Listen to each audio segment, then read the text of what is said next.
Boa, pessoal, boa noite. Deixa eu apresentar o professor Áureo Toledo, da Universidade Federal de Uberlândia. Quero, já de partida, né, agradecer o Áureo pela disponibilidade. O Áureo tem uma agenda corrida de atividades administrativas, docentes, Uhum, publicação, né? Depois eu tô num lugar que eu não estou sem o livro, mas a Áureo acabou de uhum, publicar uma coletânea, né, editar uma coletânea de textos sobre pensamento pós-colonial e decolonial nas relações internacionais, uma primosidade, que alegria uhum, ter uma publicação dessa em português. Então, vai ser leitura obrigatória para nós aqui no, uhum, no curso de REI, já no semestre que vem de teoria. Então, Áureo é um grande nome da discussão dos estudos da paz no Brasil, né? Acho que você lidera aí, junto com alguns colegas, uhum, né? A rede brasileira, né? Isso, de estudos uhum.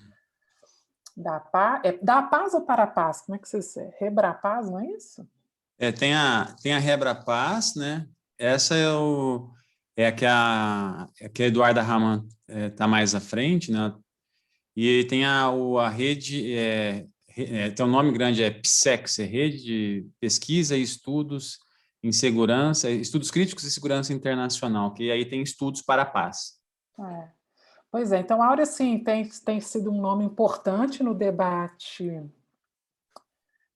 particularmente, né, da crítica, eu acho, às Uhum, teorias da paz liberal, aos processos de intervenção. Então tem um conjunto aí de publicações muito importantes sobre esse tema, e, e é um nome aí que é bom para vocês seguirem, sigam o Áureo. O Áureo também tem um conjunto de atividades, um ativismo nas redes sociais, então sempre posta coisa muito legal. O pessoal da Federal de Uberlândia, né, tem uma turma muito é, engajada, né, nas mídias sociais. Tem o Felipe, né, isso. que toca o podcast lá de Chutando a Escada.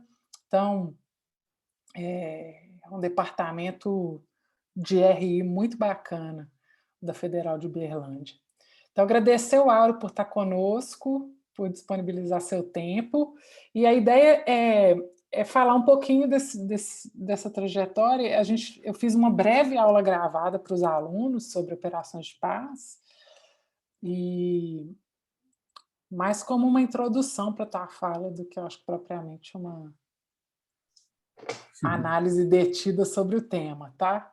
Uhum. Então, passa a bola, eu vou passar a bola para você aqui, vou te tornar co-anfitrião, e aí também, se você quiser, não sei se você quer fazer, se você tem projeção, enfim.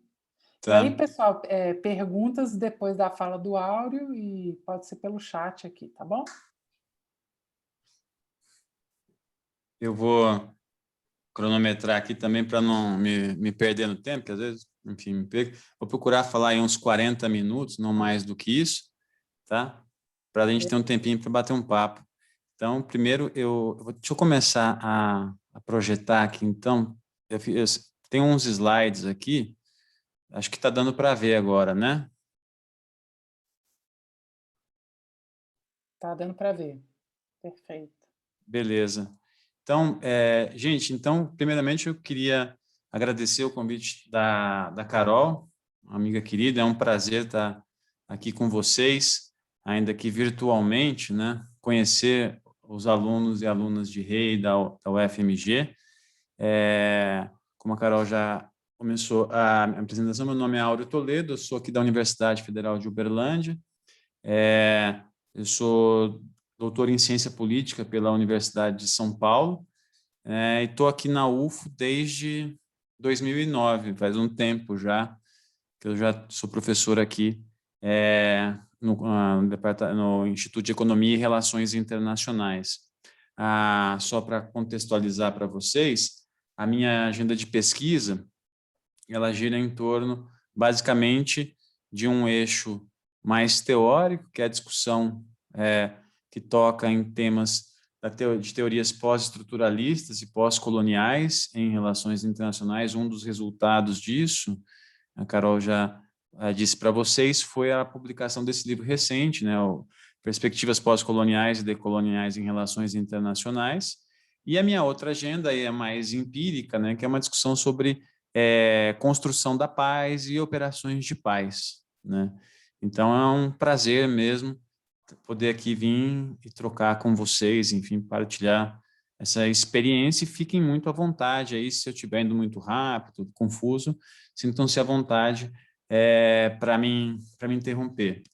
Basicamente, eu procurei fazer algo bastante introdutório sobre as operações de paz para trazer para vocês, e a partir desse panorama que eu vou procurar traçar aqui hoje, tentar, ao final da minha apresentação, dizer como é que eu, particularmente, acho que esse debate está caminhando, né? Então, ainda que tenha o perigo de ser simplificador, eu gosto de uma analogia que colegas da Inglaterra fazem quando vão discutir não operações de paz em si, mas esforços para a resolução de conflitos em geral. Esse é um ponto importante.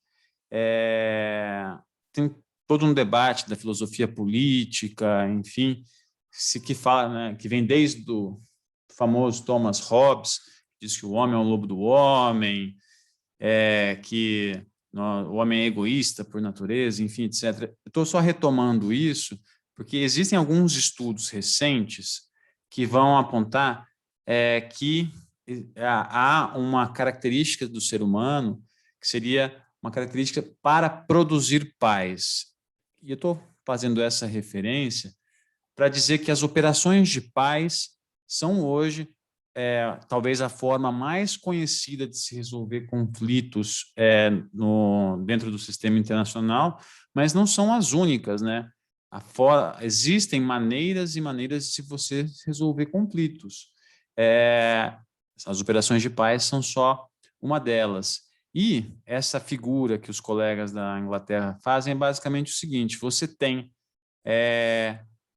digamos assim, o hardware, né? Você tem o hardware necessário para resolver conflitos. Quais seriam o hardware necessário? Como nós temos o computador aqui, né, o nosso hardware que está permitindo a gente se encontrar, o hardware para produzir paz seriam, por exemplo, estados nacionais, organismos internacionais, ONGs, enfim, são todos esses instrumentos para produzir a paz. A gente, por outro lado, os colegas dizem, existem também o software para produzir paz. E esse software ele muda conforme o tempo. Então, é basicamente por meio dessa analogia, dessa relação entre hardware e software, que eu quero discutir com vocês hoje a história das operações de paz, né? Então, de forma bastante panorâmica, o sistema ONU, né, ele tem um sistema para a resolução de conflitos, né? As operações de paz fazem parte desse grande guarda-chuva onusiano. Então, dentro desse grande guarda-chuva, a gente tem o Conselho de Segurança, né? Tem como a sua principal atribuição garantir a segurança coletiva, né? E aí ele faz isso procurando identificar as brechas na paz e na segurança internacional. Então, o Conselho de Segurança tem as suas atribuições e uma delas é autorizar operações de paz. Não apenas o Conselho de Segurança tem essa atribuição, mas a Assembleia Geral, em alguma medida, ela também pode interferir nesse tipo de discussão. Tem todo um debate clássico da década de 50 e 60, em que, em um momento de Guerra Fria, em que o Conselho de Segurança estava travado, a Assembleia teve um conflito envolvendo Egito, Israel, na Península do Sinai, que esse estava travado, não se conseguia discutir devido à lógica de Guerra Fria. Esse assunto foi para a Assembleia Geral, em determinado momento, adotou a resolução Uniting for Peace, que, enfim, permitiu a liberação de tropas para atuar nesse conflito específico. Mas eu estou só querendo apontar que, então, além do Conselho, você tem a Assembleia Geral como um órgão que também pode atuar para resolver conflitos. E, por fim, não menos importante, a gente tem também o Secretariado Geral, né? O Secretariado também ele tem as suas atribuições, ele, sobretudo, ele pode chamar a atenção do Conselho de Segurança para determinados conflitos. O secretário-geral, ele, por exemplo, na gestão de um secretário muito famoso da década de 90, o Boutros Ghali, ele foi talvez um dos secretários mais ativos em termos de produção de normas para operações de paz. A Agenda para a Paz, que é um documento famoso das operações de paz, foi ele quem produziu. Em suma, estou só passando isso para mostrar para vocês que existem, nessa analogia que eu estou usando, diversos hardwares aí, né, que podem atuar para a resolução de conflitos, né? A grande questão, então, que eu gostaria de chamar a atenção de vocês, então, beleza, tem esses elementos, Conselho de Segurança, Assembleia, Secretariado, que seriam os estados, enfim, que seriam os hardwares. Quais seriam, de onde vem o software? O que informa a ação desses atores, né, para resolver conflitos? E aí eu acho que eu posso, então, entrar na discussão sobre o histórico das operações de paz. A gente, então, se a gente, seguindo aqui mais ou menos a literatura, muitos vão argumentar que os primeiros esforços para resolver conflitos vão anteceder em muito a própria formação da ONU. Muitos vão argumentar que, se quisermos, podemos entender o Congresso de Viena, depois das guerras napoleônicas, como um grande esforço de estabilização europeia e, portanto, resolução de conflitos interestatais, né? Pensando a partir de uma perspectiva histórica, talvez um marco bastante importante nessa história das operações de paz seja justamente o final da Primeira Guerra Mundial, né? Quando a gente vai ter, portanto, a formação da Liga das Nações, né? Nesse momento da formação da Liga das Nações, houve algumas ações da Liga que tinham, em alguma medida, a intenção, né? Tinham o propósito de estabilizar a ordem internacional, a ordem de estados. Então, esse é o primeiro acento que eu gostaria de chamar a atenção de vocês. O software aqui que informava a ação era um software que refletia o sistema internacional da época. Então, a paz, nesse momento, ela era entendida enquanto uma paz que hoje nós chamamos de paz negativa, é a paz entre estados, é não haver guerra, né? Então, a forma de se produzir paz nesse momento envolvia você fazer com que os estados deixassem de ter conflitos entre si. Então, a Liga das Nações tentou fazer algumas ações nesse sentido. Teve uma ação importante, salvo engano, na Polônia, no porto de Danzig, quando tropas vão lá para fiscalizar o funcionamento do porto, enfim. A grande questão aqui é que a Liga das Nações, vocês devem saber muito bem já, ela teve problemas, né? A Liga se afirma, né, que ela, com relação à resolução de conflitos, ela tinha 4 grandes problemas, né? O primeiro problema é o que se chamam de cadeiras vazias, né? Você tinha a ausência de players importantes na Liga, que eram, por exemplo, Estados Unidos, Rússia, Alemanha e Japão. Atores importantes não faziam parte daquele concerto.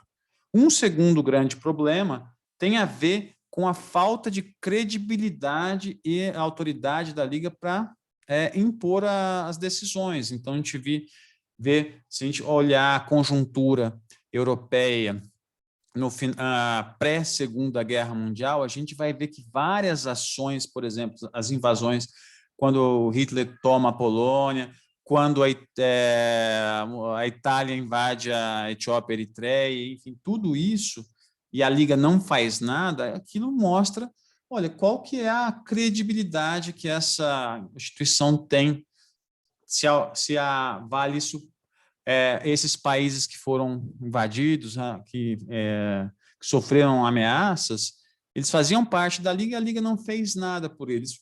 Qual que é a autoridade dessa instituição, então? Isso seria um segundo problema. Um terceiro problema é a falta de universalidade, né? Era um momento em que nem todos os países estavam representados e ainda já tinha a questão, a gente vivia um momento em que ainda existiam muitas colônias no mundo, né? Por fim, não menos importante, em termos institucionais, a Liga ela tinha dificuldades para operacionalizar suas ações. Em suma, a burocracia da Liga das Nações não era ainda uma burocracia tão desenvolvida que conseguia responder com alguma agilidade às crises.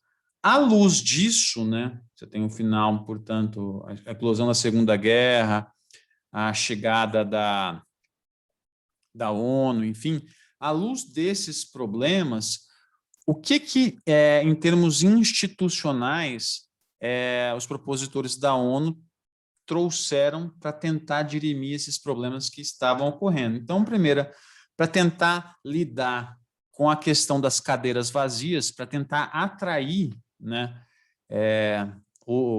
grandes players para a instituição, uma das coisas que fez sentido à época foi justamente a ideia dos membros permanentes com direito a veto, né? Então, era uma forma de você incentivar grandes players a vir para a instituição e, além disso, você ter membros não permanentes que podiam fazer parte do Conselho de Segurança. Então, isso foi, em alguma medida, uma tentativa de solução para esse problema das cadeiras vazias. Uma segunda forma de tentar, em alguma medida, dirimir aqueles problemas é expressa hoje no capítulo 7 da Carta das Nações Unidas, né, que dá autoridade ao Conselho de Segurança para fazer uso de todos os meios necessários para assegurar a paz. Então, você empodera a instituição para tentar atuar sempre que necessário, em momentos de crise, né? Para lidar com aquela questão da falta de universalidade, né, você tem uma Assembleia Geral aí que inclui todos os estados e, em tese, supervisiona os trabalhos do Conselho de Segurança e, por fim, para tentar tornar mais ágil a organização, você tem, portanto, um secretariado-geral, né? Você tem um secretariado que a ideia é justamente tentar atuar de forma mais ágil, sempre que autorizado. Estou dizendo tudo isso, estou falando muito de ONU, porque, nesse momento, se a gente olhar a Carta das Nações Unidas, não tem menção à operação de paz lá. Isso é uma inovação institucional que vai surgir com o tempo, né? E aí, como é que surge essa inovação? Então, a gente está num momento, portanto, de Guerra Fria, né? Você tem os dois blocos, Estados Unidos de um lado, União Soviética de outro, e dentro dessa conjuntura geopolítica, era muito difícil você resolver conflitos. Você tinha os interesses de um lado que às vezes muitas vezes colidiam com os dos outros. Uma vez, se não me engano, eu vi um número que dizia que o veto foi usado durante a Guerra Fria, acho que 235 vezes, se não estou enganado, posso estar enganado, mas foi alguma coisa nesse sentido.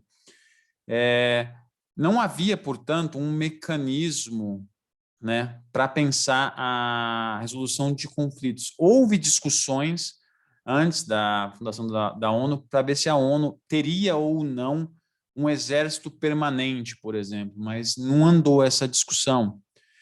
Como é que surge, então, essa inovação institucional, nessa brincadeirinha que eu estou fazendo, esse hardware, e o que vai informar, né? Qual é o software que vai informar todo esse aparato aí. Então, para entender isso, a gente tem que entender 3 eventos, né, que ocorreram durante a Guerra Fria. O primeiro é a Guerra da Coreia, né? Por que a guerra na Coreia? Porque essa guerra na Coreia, ela teve a autorização do Conselho de Segurança.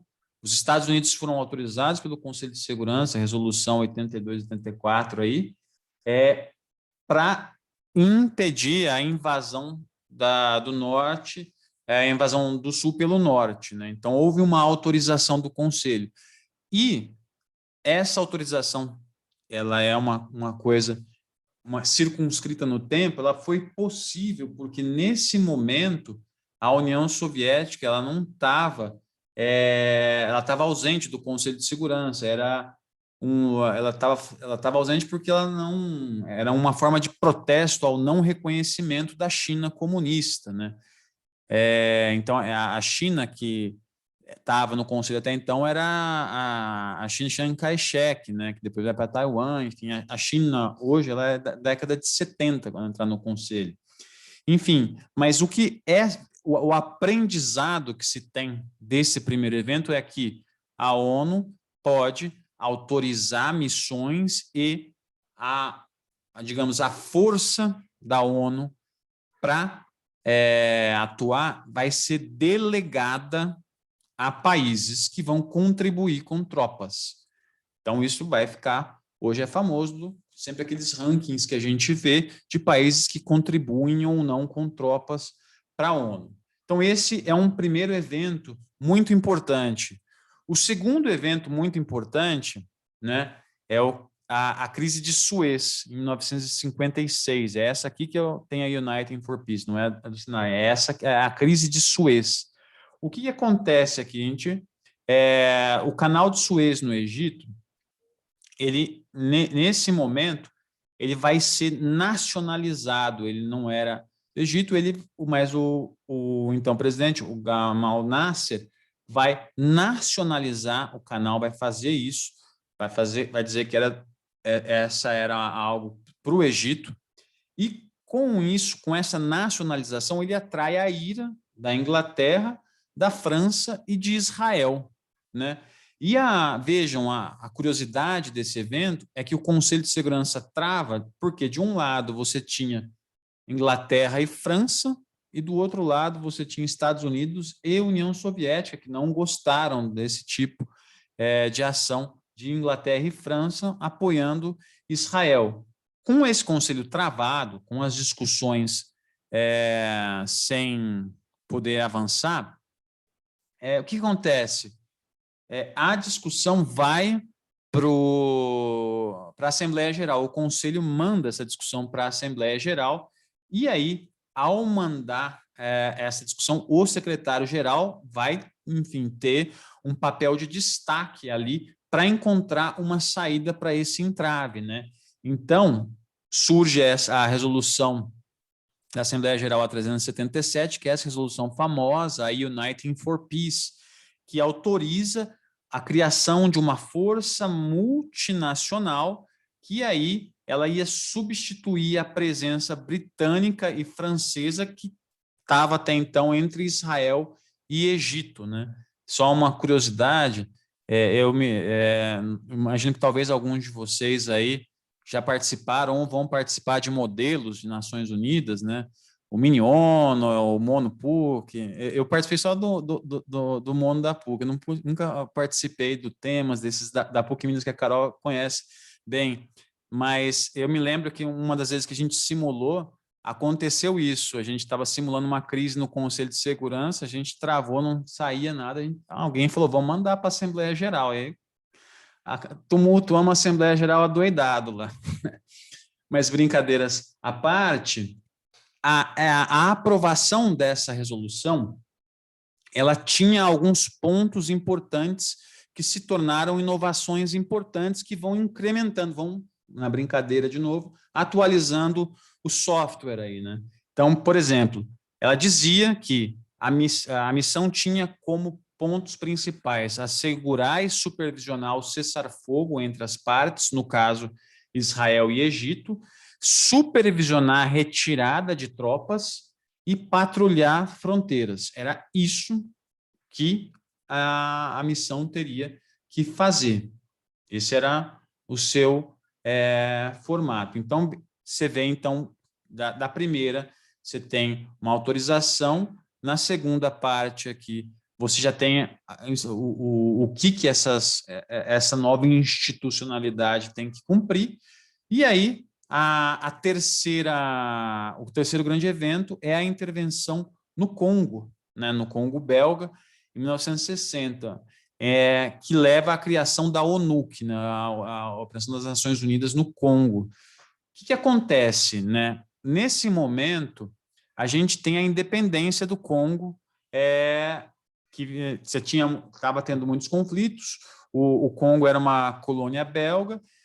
Os congoleses, depois que estavam vindo toda a independência da África Negra desde a década de 50 em diante, os congoleses entraram nesse processo também, demandaram a sua independência, foram reconhecidos, começaram então, deu-se início ao processo de independência. A questão foi que durante esse processo, um grupo se amotinou, começou a pilhar cidades, atacar as pessoas, e havia o perigo de secessão de um estado que tinha acabado de se formar, né, o Congo. Então, tinha uma província muito rica no Congo, a província de Katanga, ela chegou, inclusive, a declarar independência unilateral do Congo. Isso trouxe os belgas de novo para o Congo, e aí eles voltaram para proteger.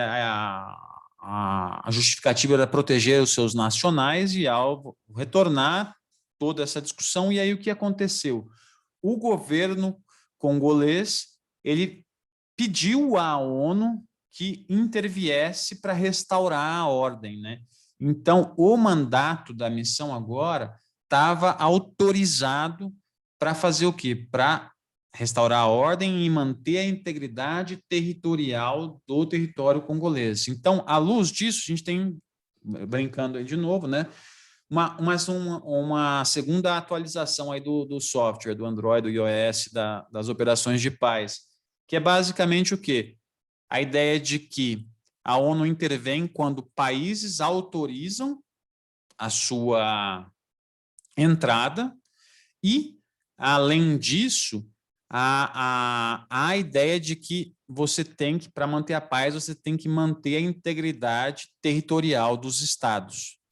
Então, à luz de todos esses eventos, a gente chega, então, no que ficou conhecido como a trindade das operações de paz. Estou usando a sigla aí em inglês, né? Que é o software de como é que resolvemos conflito entre estados durante a Guerra Fria. As operações de paz seguiam isso, né? O que a gente chama de trindade aqui, que é o consentimento, as partes têm que consentir. Então, lá na crise de Suez tinha isso, as duas partes consentiram, o Congo também consentiu com a chegada das tropas. A imparcialidade, a ideia de que a missão não pode favorecer nenhuma parte específica, ela tem que ser o mais neutra possível. E, por fim, o mínimo uso da força, né? A força vai ser usada apenas em última instância. Então, a missão, ela tem esse software aí, essas ideias que vão informar ela vai acontecer, portanto, sempre. A ideia dela é você primeiro tem um cessar-fogo entre as partes em conflito, entre os estados, aí você autoriza a missão aí para tentar criar as condições para permitir o diálogo político. Então, nesse momento de Guerra Fria, o que uma missão de paz fazia? Ela observava, coleta dados, monitora cumprimento de acordos, patrulha fronteiras, enfim, verifica a desmilitarização. Ela era restrita, ela tinha digamos, essas funcionalidades. Essas funcionalidades, elas são, em boa medida, reflexos de um sistema internacional que, ainda à época, a ideia era que a gente não deveria pensar em, digamos, dividir estados, intervir dentro dos regimes políticos, etc. Beleza, isso nós estamos em termos de Guerra Fria, mas e no pós-Guerra Fria? Aí começam novas, digamos, atualizações aí no software, né? E no pós-Guerra Fria, né, nesse período, a gente vai ter uma série de inovações que vão ser consubstanciadas. Aqui eu estou seguindo o Paul Williams e o Alex Bellamy, que são talvez as principais referências hoje para a discussão de peacekeeping. Eles vão argumentar que ocorreram 3 mudanças significativas nas operações de paz, né? Você tem, primeiro, uma mudança quantitativa, né? Basicamente, essa mudança quantitativa é o quê? É o maior número de operações de paz. Durante a Guerra Fria, você teve 14 operações de paz, né? Eu vou depois mostrar alguns gráficos aqui para vocês. Só no período entre 88 e 1993 foram autorizadas 21 novas operações de paz. Então, o salto quantitativo é grande. E por que isso? Sobretudo, tem a ver com o Conselho de Segurança não estar mais informado pelaquela clivagem entre Estados Unidos e União Soviética. Havia toda uma euforia liberal após o fim da Guerra Fria, que levou a essa explosão de operações de paz. E vocês podem imaginar o que esse esforço gigantesco na produção de operações de paz vai acarretar numa institucionalidade que até então via isso de forma restrita. Uma segunda mudança é uma mudança qualitativa, né? O que é essa mudança qualitativa? As missões, a partir da Guerra Fria, se tornam mais complexas.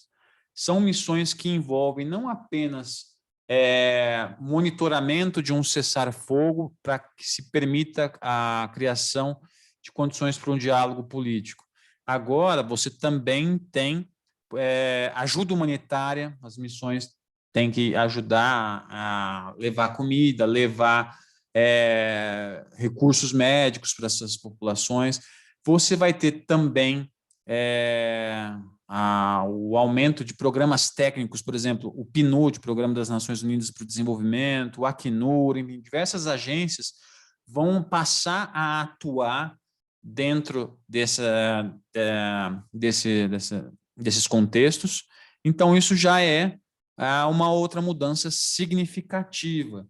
E essa mudança, ela é importante entender ela à luz do que os autores chamam da mudança normativa, que talvez seja a grande mudança no software aqui, né? Que é o quê? A ideia de que para você resolver conflitos, né, você tem que intervir no regime político de um Estado, né? Basicamente, essa conjuntura, ela é um reflexo de debates que surgiram na década de 90, que se chamaram, ficaram conhecidos como o debate da paz democrática. Basicamente, esse debate, em linhas bastante gerais, ele relaciona a estabilidade do sistema internacional com os regimes políticos dos países. Grosso modo, aqui a ideia é o quê? Que a democracia liberal, né? A ideia da paz democrática é que democracias não lutam entre si. Se a gente parar para pensar, quando foi a última guerra em que 2 democracias lutaram, né?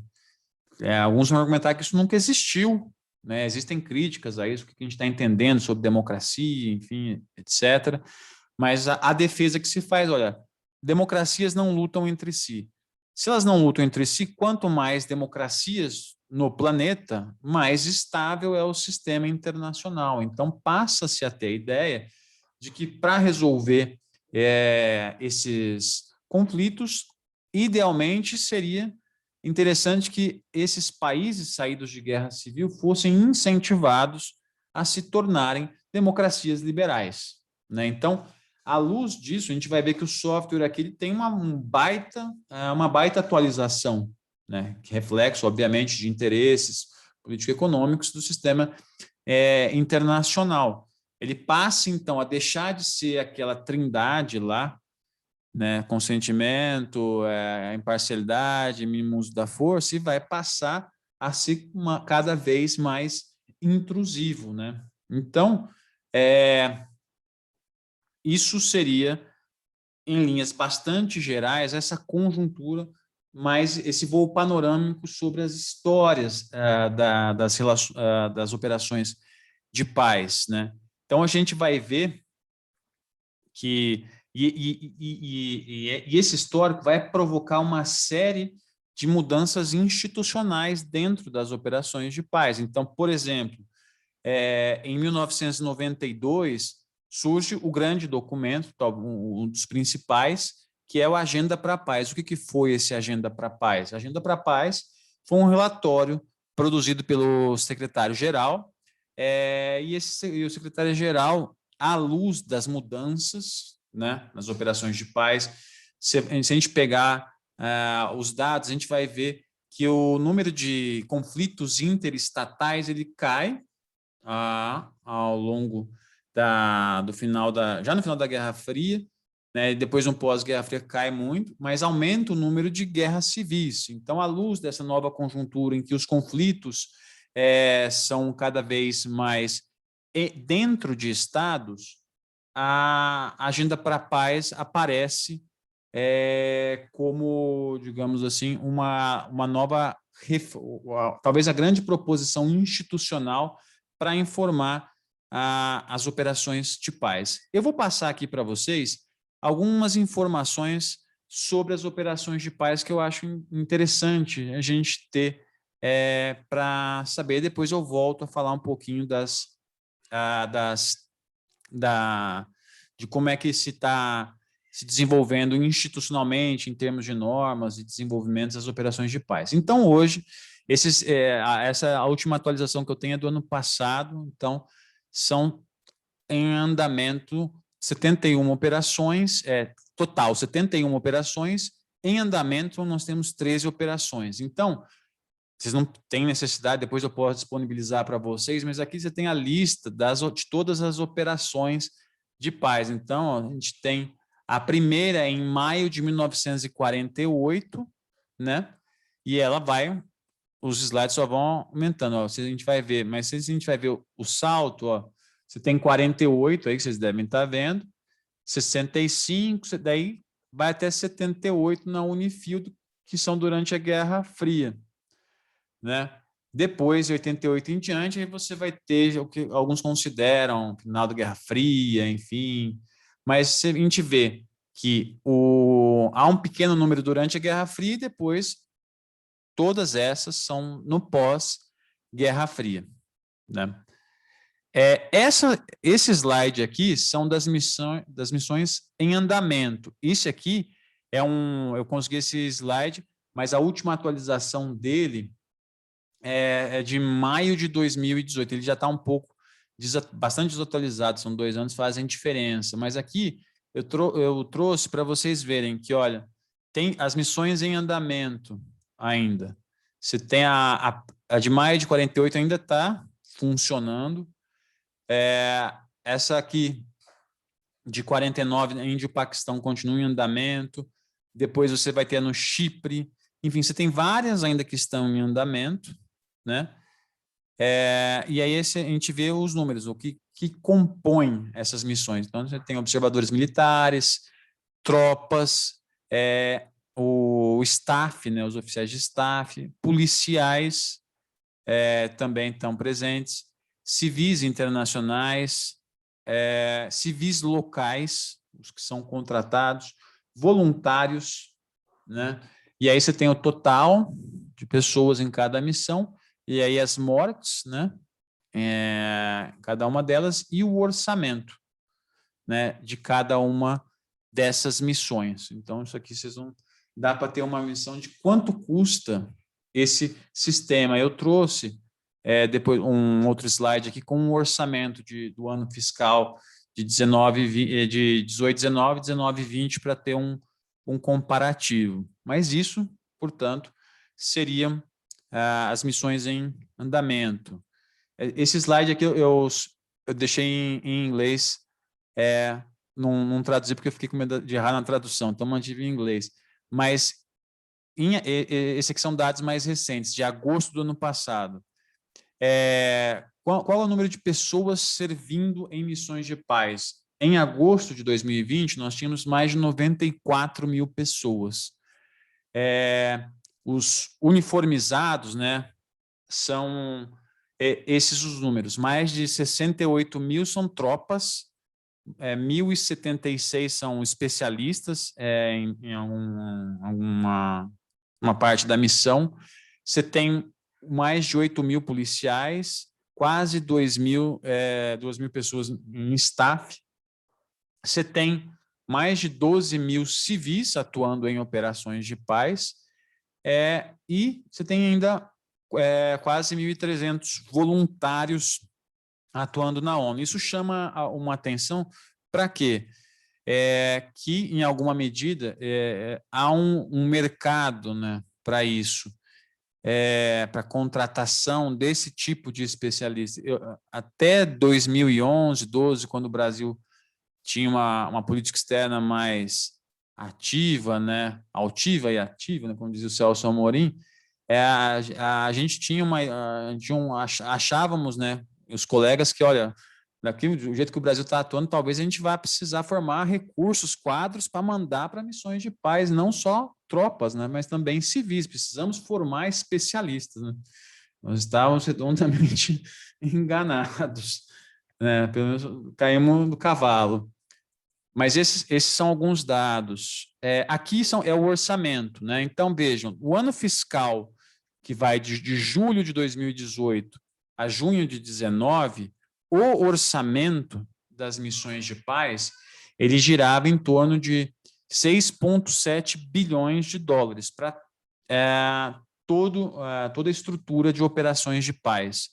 E esses são os principais doadores: os Estados Unidos, China, Japão, Alemanha, França, Reino Unido, Rússia, Itália, Canadá e Espanha. Esses eram os principais doadores nesse ano fiscal.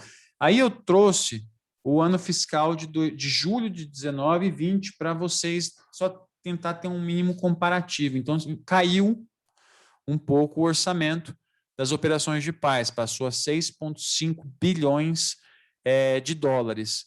No entanto, o perfil, né, dos doadores, dos principais doadores, não mudou muito. Você tem Estados Unidos, China, Japão, Alemanha, França. A diferença é que talvez seja a entrada nesse time da Coreia, né, que passou a fazer parte dos doadores. Então, isso é para ver de onde vêm os recursos das operações de paz. Aqui, né, já nesse outro slide, também de agosto de 2020, a gente tem os principais contribuidores em termos de tropa, né? Contribuidores por país, de tropas, polícia, staff, enfim. O que a gente vê aqui? O principal contribuidor em agosto de 2020 era Bangladesh, né? Então, a gente pega aqui, no total, entre polícia, aqui é uma missão específica, tropas, staff, você tem Bangladesh, depois Etiópia, Ruanda, Nepal, Índia, Paquistão, Egito, Indonésia, China, Gana. Eu coloquei o Brasil aqui, o Brasil em agosto de 2020, ele contribuiu com 282, mas ele não é nessa sequência. Aqui são os primeiros, né? Em agosto de 2020, o Brasil estava em 47º colocado na contribuição, né, de tropas, né, de pessoal para a missão de paz. Eu chequei agora, antes de vir para a aula, né, ele caiu para 50. Né? E aí, o que explica? No caso do Brasil, o período que o Brasil doou muito, tinha a ver muito, né, mas recentemente, com a MINUSTAH. Agora ele caiu, e há vem tendo um desinteresse, não é de agora, com relação a missões de paz, né? Desses dois, o que a gente vê nesses dois gráficos, nessas duas tabelas, na verdade, né? Então, a gente vê que, de um lado, de onde vem o dinheiro? Vem das grandes potências, de países ricos. As tropas vêm de países em desenvolvimento, né? Quem seria grande país aqui? A gente pode citar a Índia, o Paquistão, potências nucleares, a Indonésia, enfim, você tem esses países. O que explica, então, né? Por que esses países têm esse interesse? No caso da América do Sul, por exemplo, um país que sempre se destacou muito foi o Uruguai. Então, você tem países pequenos que têm interesse em participar de missões de paz. O que leva esses países? Há algumas hipóteses, né? Você tem que pegar cada caso para entender, mas, por exemplo, uma hipótese que é muito usada para explicar o comportamento desses países é o fato de que a atuação em operações de paz é a forma desses países terem o que dizer no campo da segurança internacional, né? O que você vai dizer, né? Então, se não é uma potência nuclear, o que você pode fazer? Então, eu contribuo para a operação de paz. Para alguns casos específicos, as operações de paz são uma forma para resolver, por exemplo, dilemas domésticos. Me vem à cabeça o caso do Uruguai. O Uruguai sai de um regime ditatorial em que as forças armadas ficaram muito inchadas, grandes, para um país pequeno. Quando você tem a redemocratização, o que você faz com essa tensão entre civis e militares, as relações civis e militares? As operações de paz passam a servir como uma missão nobre para aqueles militares que agora, na redemocratização, não vão ter mais a missão que tinham até anteriormente, né? Enfim, isso é um pouco esse quadro que eu queria passar para vocês. E aqui são as mortes, né? Esse já é de 19 também, foi o último que eu consegui. Em 2019, todas as missões, as mortes que a ONU computa, né? O número são de 3.834 mortes, né? Isso aqui, eu trouxe de 19 para vocês. Espera aí, só voltar aqui. Opa, é aqui. Estou errando.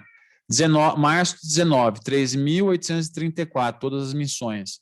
Agosto de 20, 3.989. Então, teve aumento. Nas missões atuais, em março, isso aqui são todas as missões na história da ONU, tá? Essas aqui. Só nas missões atuais, aí o número em março de 2019 era 1.706. Em agosto de 2020, que foi o último dado que eu coletei, eram 1.846, né? Enfim, já para ir encaminhando mais para o final, para a gente ter um tempinho para conversar, eu trouxe essa figura para tentar discutir com vocês, mostrar, fazer a distinção analítica entre os tipos de missões, né? Então, a Agenda para a Paz, ela estabeleceu 4 tipos de missões. A diplomacia preventiva, que basicamente é você impedir que um conflito ocorra entre as partes. Então, não é nem enviar missão, né? É uma forma de se resolver conflito. Você não envia missão, você impede que o conflito ecloda, né? Então, você vai tentar fazer bons ofícios entre as partes ali. O peacemaking, né? Ele é uma tentativa de resolver um conflito já em andamento, né? E esse conflito já começou, já estourou, e ainda é a tentativa de você trazer as partes para o diálogo. Aí, ainda não necessariamente tem envio de tropas, tá? No peacemaking. No peacekeeping, né? E aí tem toda aí começa a ficar a área cinzenta aqui. Na Agenda para a Paz, o peacekeeping era o envio de tropas depois do cessar-fogo entre as partes, né? E na Agenda para a Paz, nesse documento famoso, você tinha peace building, né, que é a reconstrução pós-conflito, é a atuação para reconstruir depois. Nessa figura aqui já aparece o peace enforcement, né, quando se tem a imposição da paz. Então, vejam, aqui ó, o que está acontecendo. Você tem nessa esfera de cima a prevenção de conflito. Aqui, entre o conflito e o cessar-fogo, essas duas linhas, né, você tem o peacemaking e o peace enforcement. Eles ocorrem enquanto o conflito está ocorrendo.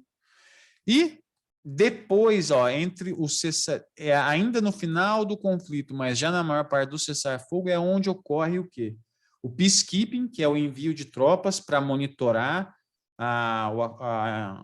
o acordo de paz que está sendo vai ser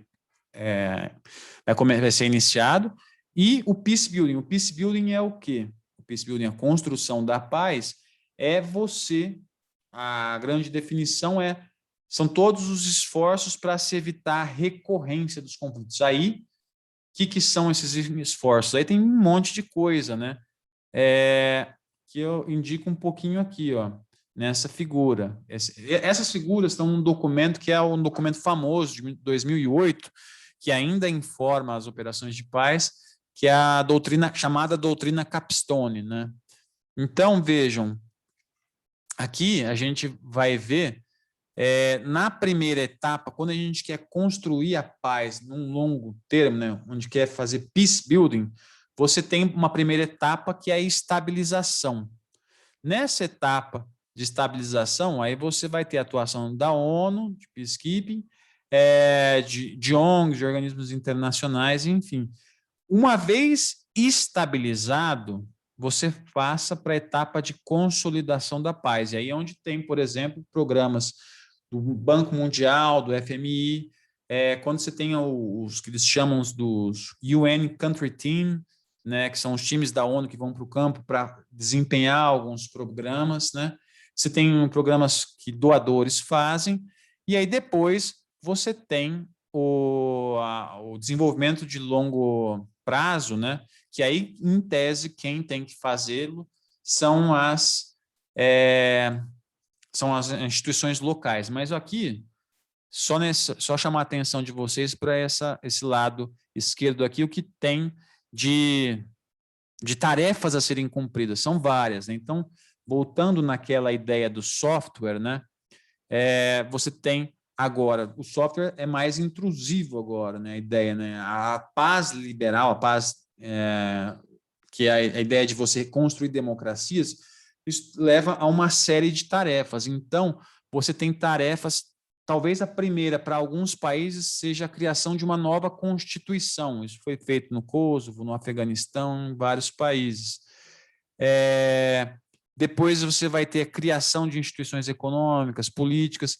Você vai ter algo que é muito importante, que é a reforma do setor de segurança desses países, que é você mexer em como é que se organizava polícia, exército. Você tem uma tarefa ali que é gigantesca e tem que ser feita, e se não for bem feita, ela compromete tudo que é o DDR. O DDR é o desarmamento, a desmobilização e a reintegração. Basicamente, é você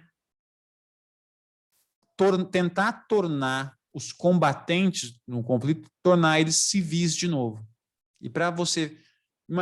não sei se vocês tiveram a oportunidade de ver, é um filme muito tocante, tem no Netflix, chama Beasts of No Nation. É a história de uma criança soldado numa guerra civil africana. Então, quando você olha para aquilo, você vê que as crianças estão envolvidas em conflito, as pessoas...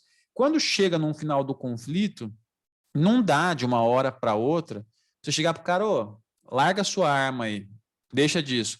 Você tem que falar, cara, larga a sua arma e vem se reentregar, vem trabalhar, porque a arma, em última instância, é o que dá comida para ele levar para a família, enfim. Então, isso é uma tarefa muito crítica em operações de paz da ONU. Eu tenho essa parte da implementação, basicamente como é que funciona. Então, você tem é um envio de tropas que é rápido, né? Essas ondas agora, a gente está, infelizmente, também essas ondas da Covid, né? É algo parecido. Você tem a missão começa aqui com envio rápido, o começo da missão, e aí a implementação é a fase mais longa, e aí ela vai acabando, e aí vem para as outras fases, que é você devolver o poder, né, para as instituições locais, e depois a gente tem a retirada das tropas, enfim. Essa, basicamente, é um esboço geral das operações de paz. Tem algumas inovações institucionais aqui, mas eu acho que a gente pode deixar para a conversa, para não me alongar muito mais, não. Mas é isso, gente. Eu paro por aqui, fico à disposição aí de vocês para a gente bater um papo, tá bom? Obrigadão, Áureo. Foi ótimo, porque acho que complementou bem o que eu tinha falado. Te agradeço muito, muito informativo, né? Uhum. Várias coisas que eu mesmo não sabia, os dados recentes, muito legal. Pessoal, alguém quer fazer alguma pergunta, comentário? Eu tenho... Peraí, vamos levantar a mão por ordem aqui. Eu não sei se escutei o Gabriel, foi o Gabriel que falou? Não, fui eu, Guilherme. Não, desculpa, Guilherme. Então, eu estava lendo outro dia sobre essa inação da missão da ONU em Ruanda, em 94, né, quando você tem aquela tragédia enorme. Então, por que você tem essa inércia da organização e da missão frente a essas ameaças crescentes de um conflito ali? Não só essa falha na prevenção, mas também nesse peacemaking, no controle desse conflito. O caso de Ruanda... Mauro, eu posso dar uma sugestão, já na esteira da pergunta do Guilherme? Talvez você Claro. possa te botar no olho do furacão, né? Falar um pouquinho assim dos casos, porque Ruanda, em alguma medida, é considerado um dos casos, vamos falar, de sucesso e de fracasso, né, das PKOs. Então, assim, em alguma medida, Ruanda é essa coisa emblemática, né? E você tem alguns casos que são tomados como casos de sucesso, né? O Timor-Leste, enfim. Talvez pegar esses exemplos assim mais... Porque, inclusive, quando explica algumas das transições que você falou, né? Normativas, qualitativas, né? Das operações de paz, em parte, coisa que a gente vai ver também no Kosovo, né? Na Bósnia, em particular, né? Srebrenica, como é que a própria intervenção vai... E falar um pouquinho... Manda brasa. Porque a gente falou muito de operações de paz no âmbito da ONU, né? Eu acho que falar um pouquinho como é que também as operações de paz atuam em alguma medida fora também do quadro da ONU, né? No caso africano, a participação dos organismos regionais, né? Sim. Eu vou pegar então o gancho do Guilherme, né? E Ruanda é um caso. Eu estava preparando outro dia uma aula sobre guerras civis, né? Na disciplina que eu dou aqui, e todos os gráficos, né? Sobre quando você vai definir uma guerra civil, tem toda uma discussão de quantidade de mortes para definir uma guerra civil. Tem o número mágico, muitas vezes é 1.000 mortes no ano, 1.000 isso. Todo o gráfico que eu pego, né, sobre mortes em guerra civil, você tem o gráfico com Ruanda e sem Ruanda. E quando você coloca Ruanda em qualquer gráfico, a figura vai lá para cima. Eu não vou pegar o gráfico aqui para não perder o tempo, mas o que chama a atenção na inércia de Ruanda? A gente para entender um pouco Ruanda, pelo menos na minha leitura, a gente tem que entender esse desenvolvimento institucional das operações de paz. A gente estava vendo, né? Por que, por exemplo, a gente teve... por que essas missões têm problemas, né? Ruanda foi um fracasso, a Bósnia foi outro. Vejam, tudo num período muito parecido, né? A gente tem lá Somália 93, Ruanda 94, Bósnia 95. Então, o que está acontecendo ali que explica esse desastre todo, né? A gente pode entender isso por um primeiro motivo para entender a questão da falta de vontade política, né?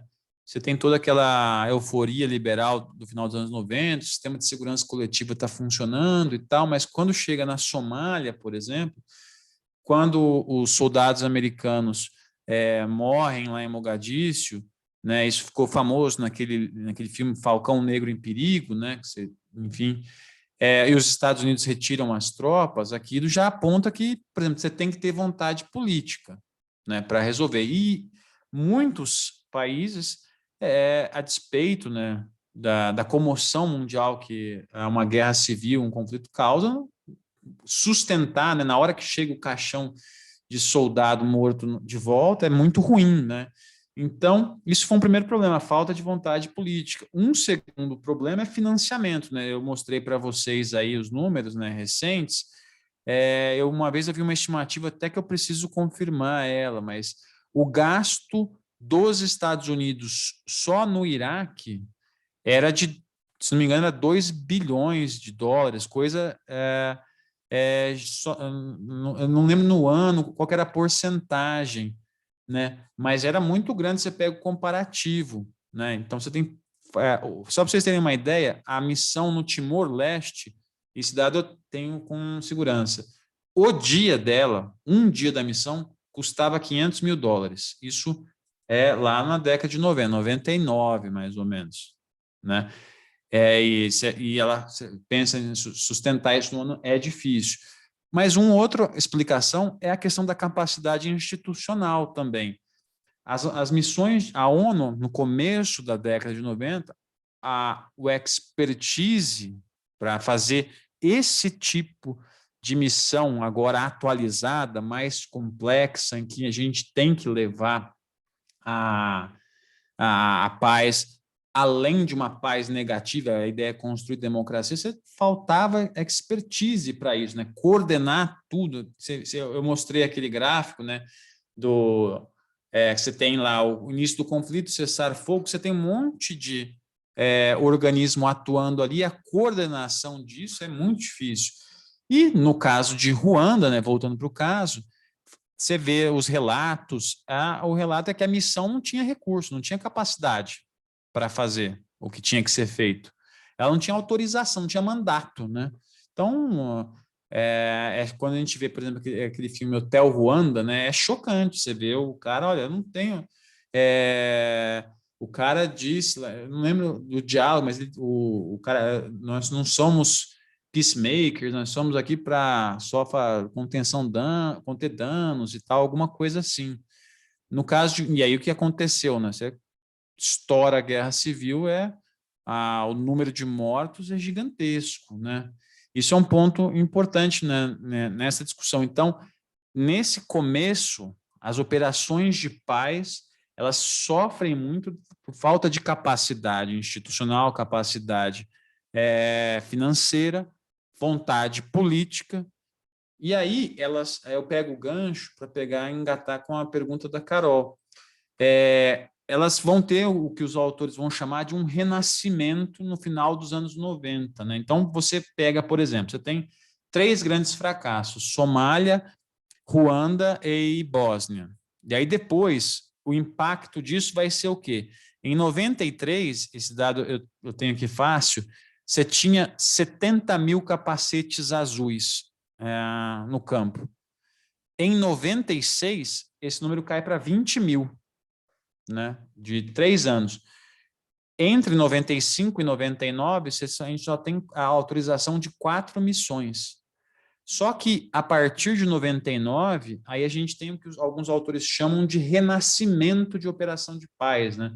Aí você tem missões importantes, Timor-Leste, você tem uma MONUC, mais uma missão no Congo, tem Serra Leoa e tem Kosovo, todas em 99. Muito do que leva a esse renascimento tem a ver com a questão que a Carol colocou, que é a atuação também de parceiros, né, nas operações de paz de outros organismos. A União Africana, por exemplo, quando a gente para e pensa, olha aqui, nessas grandes missões de 99, né? Serra Leoa e Congo, muitas delas aconteceram porque houve parceria entre, por exemplo, países importantes na África, como a Nigéria e a África do Sul, e a União Africana. No caso do Kosovo, a OTAN também atuou. Então, você tem esses organismos regionais que também servem de suporte, muitas vezes, para as operações de paz. Isso leva de um lado, facilita a mobilização de tropas, né? De outro, cria problemas de coordenação, né? Muitas vezes as tropas da OTAN têm que conversar com tropas de outro. O problema de coordenação talvez seja um dos principais no campo. Eu vi alguns generais brasileiros que atuaram no Haiti dizer que era muito difícil você lidar com soldados brasileiros, soldados paquistaneses, libaneses, enfim, que muitas vezes estavam no campo. Sem contar, obviamente, isso é uma das coisas que me chama muito a atenção nas operações de paz, que são as consequências não intencionais, né? Que você tem muitas vezes... quando a gente para e pensa, né? Quando você instala uma operação de paz, você cria o que uma parte agora dos estudos estão chamando de economias de peacekeeping, né? Que é basicamente o quê? São os empregos diretos e indiretos, a economia direta e indireta que vai acontecer vai girar por conta da operação. Então, você vai ter, por exemplo, desde demanda por moradia, né, por alugar apartamento para o pessoal que vai morar. Então, isso vai criar, por exemplo, inflação, né, as coisas vão ficar mais caras. Né? Então, é muito comum. No Afeganistão, eu peguei um dado uma vez que o aluguel, antes da UNAMA, no Afeganistão, se não me engano, girava em torno era $50, um negócio assim. Quando se instala a missão, isso sobe para $300, $400, o mais barato. Eu fiz um trabalho com uma orientanda, saiu recentemente, a gente estava analisando o caso do Haiti, né? Mas com um olhar mais para abuso e violência sexual. A indústria de prostituição que surgiu no entorno da MINUSTAH ali teve impacto até na República Dominicana, que teve que importar prostitutas para o Haiti para atender o mercado que estava se formando. Enfim, é de uma complexidade gigantesca. Mas vou deixar o pessoal também falar. Eu vi que tem mais coisa aqui. João, quer perguntar? Isso. Bom, boa noite, Carol. Boa noite, Áureo. Boa noite. Na realidade, eu tenho duas perguntas. A primeira delas, Áureo, você mostrou para a gente aí essa questão dos pilares do peacekeeping, do consentimento, imparcialidade, mínimos da força. Mostrou também essa questão das mortes, né, que ocorreram, das baixas, e até puxando um gancho disso que você falou aí por último, dessa dificuldade de coordenação das tropas de diversas nacionalidades, eu queria que você comentasse um pouco os efeitos ou o que gerou aquele relatório Santos Cruz de 2017, se não me engano, justamente buscando combater esse aumento das mortes e uma maior reatividade dessas operações de paz. Beleza.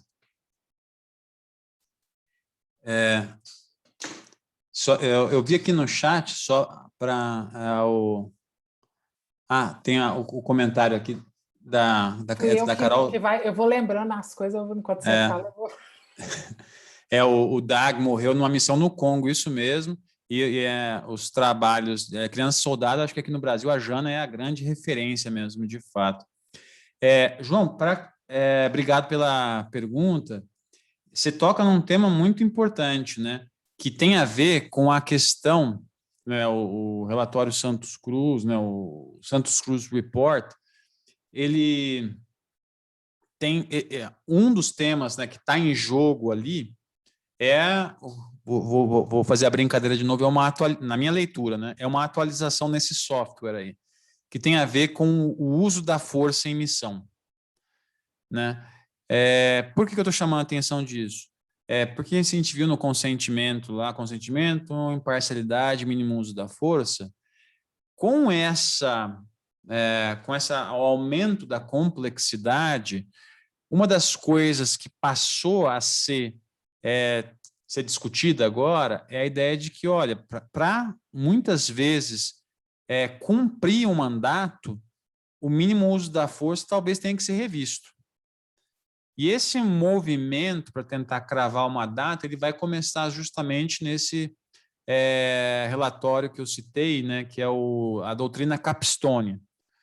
Nesse relatório, o que vai acontecer? Eles vão mudar, essa é uma baita atualização no software, né, que é justamente a ideia de que agora a força pode ser usada para o cumprimento do mandato, né? Isso você tem implicação gigantesca, porque em última instância é guerra, né? Aquele negócio da neutralidade, agora a ONU vai tomar lado, né? Tomar partido, né? Uma das implicações pode ser levar a ONU a tomar um partido. Então, essa inovação bem em 2008. Aí você vai ter em 2015, você tem a publicação de uma outra, de um outro relatório que se chama Ripple Report, né? Que ele é dentro, só para fazer um parênteses, tem vários relatórios que informam esse ambiente normativo da ONU, né? Você tem a Agenda para a Paz, depois um outro famoso é o relatório dos anos 2000, o Brahim Report. Depois você tem a doutrina Capstone, depois, enfim, você vai ter 2005, você vai ter, se não me engano, o outro, de cabeça agora não me lembro, mas que são marcos, né? Você tem Agenda para a Paz, o relatório Brahim, a doutrina Capstone 2008, 2015, você tem esse Ripple Report, que basicamente é um relatório de um painel independente, que a ideia desse relatório era basicamente rever as operações de paz e apresentar um diagnóstico com os principais desafios das missões. E aí, uma das coisas que se chega à conclusão nesse relatório é que, de fato, as forças, as operações de paz se tornaram mais profissionais, capacitadas, os desafios ainda permanecem, né? Então, os mandatos têm que ser pensados, você tem que, em alguma medida, só autorizar uma missão depois que você tem garantido o recurso, mas se eu tivesse que sintetizar esse relatório, esse de 2015, o Ripple Report, a ideia dele é que a política deve guiar a implementação das operações de paz, né? Então, as operações de paz têm que se tornar mais flexíveis, o sistema a ONU tem que atuar de forma mais integrada e tal, e quando eu digo política, é a ideia de você avaliar corretamente, ver interesses para que as missões, quando forem autorizadas, elas cheguem e elas tenham todas as condições para cumprir o mandato, né? Qual é a questão? Isso esse relatório 2015, e aí 2017 a gente tem o relatório Santos Cruz, né? o Cruz Report. Nesse relatório, o Santos Cruz ele vai dizer da importância da gente deixar a mais robusta ainda a parte do uso da força, né? Eu me lembro, se não me engano, foi em 2016, antes de da publicação do relatório, eu fui num evento em Brasília, no Exército, em que o Santos Cruz estava, o general Santos Cruz estava. E aí a gente, no coffee break, conversando lá, ele estava falando assim, e aí alguém estava comentando sobre os mandatos da ONU, né? E aí ele falou o seguinte, do jeito lá dele, jocoso e tal, mas ele falou uma coisa assim que depois, quando eu vi o relatório, eu lembrei, né?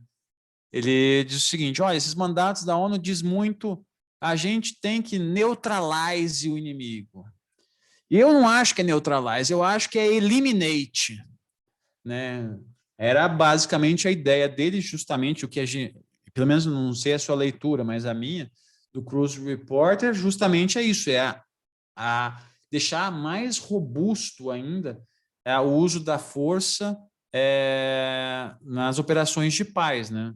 Digamos assim, se o Hippo Report, né, em alguma medida, ele procurava destacar a importância da dimensão política, né, de você trazer as partes envolvidas no conflito, uma negociação e tal, o Cruise Report, não, olha, a gente tem que partir para o ataque mesmo. E é uma das coisas que me chama muito a atenção nesse evento, em outros lugares que eu já passei,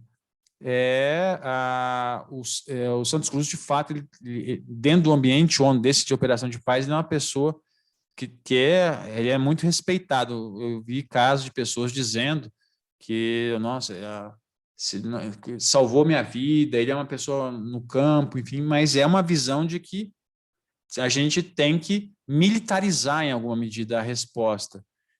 Eu, particularmente, olhando os casos que eu conheço, né, e estudos que eu tenho, por exemplo, tem um estudo do Charles Cole que mostra que o grande problema da reincidência de conflitos é que você tem a exclusão política de atores que não deveriam ter sido excluídos, né? Por exemplo, no Afeganistão seria o caso. Agora, se você não for conversar com o Talibã, não vai ter paz, né? As Farc na Colômbia é a mesma coisa. Mas, enfim, eu não sei se eu consegui te responder, mas iria por aí. Respondeu. Obrigado, Auro. Só se eu puder, Carol, emendando uma segunda pergunta, que você tinha comentado, inclusive a situação no Haiti da importação de profissionais do sexo e tudo para atender essa demanda. Uma curiosidade minha, como que fica esses casos de responsabilidade, não civil, né, mas responsabilidade desses peacekeepers nesses contextos, igual a gente teve muitas denúncias de assédio sexual, inclusive teve aquela famosa resolução do Conselho de Segurança 2436, justamente criticando esse tipo de comportamento e tudo, mas como que fica essa responsabilização desses agentes nesses contextos de algum descumprimento, seja de direitos humanos, seja do própria violação sexual, enfim? Esse assunto, João, talvez seja um dos mais críticos, cara, que a gente, infelizmente, ainda tem que lidar. A ONU tem ela tem um mecanismo que ela própria usa dela para dizer os casos de abuso e violência sexual que foram cometidos em operações de paz. Uma das críticas é que ele não é muito confiável, né? Do caso do Haiti, que eu conheço um pouco mais, esse talvez tenha sido um dos grandes problemas, porque houve casos de violência sexual, de abuso e violência sexual. Você tinha contra mulheres e crianças no Haiti. Nesse trabalho a gente mostra, né? A Lohane, a minha orientanda, que você tinha prostituição, né? Você tinha também o que eles chamam lá de agora falhou a memória, mas tipo troca, né? Tipo, olha, eu preciso de comida, você enfim, você me dá comida, a gente vai fazer sexo, né? Tem uma expressão específica para isso, me falha a memória agora. Mas e isso entre peacekeepers, né?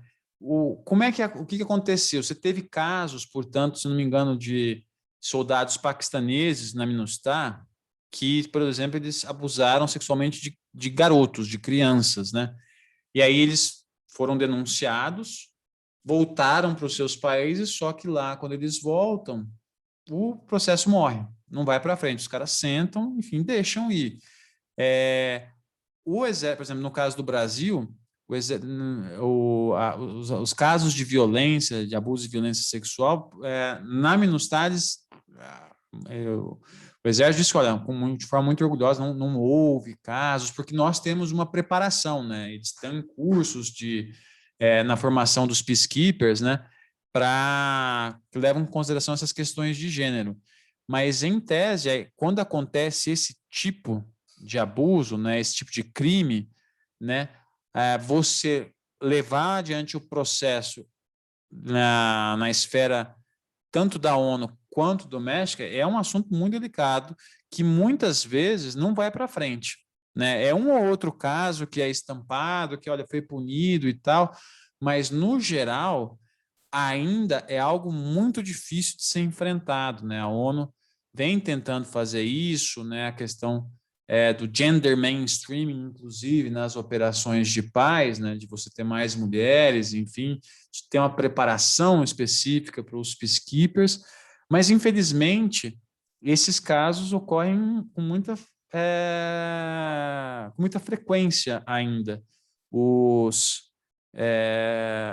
Eu estava vendo esse caso do Haiti, mas tem vários estudos sobre o Congo, por exemplo, em que a indústria do sexo que se forma ali durante a guerra civil, em guerras civis, depois que a guerra civil acaba e que se perpetua ainda com a missão, é algo que é difícil de ser enfrentado, né? É muito complicado, tem essa demanda que muitos vão chamar de uma consequência não intencional. Eu não sei o quanto não intencional é isso. Esse é o meu uma das grandes questões.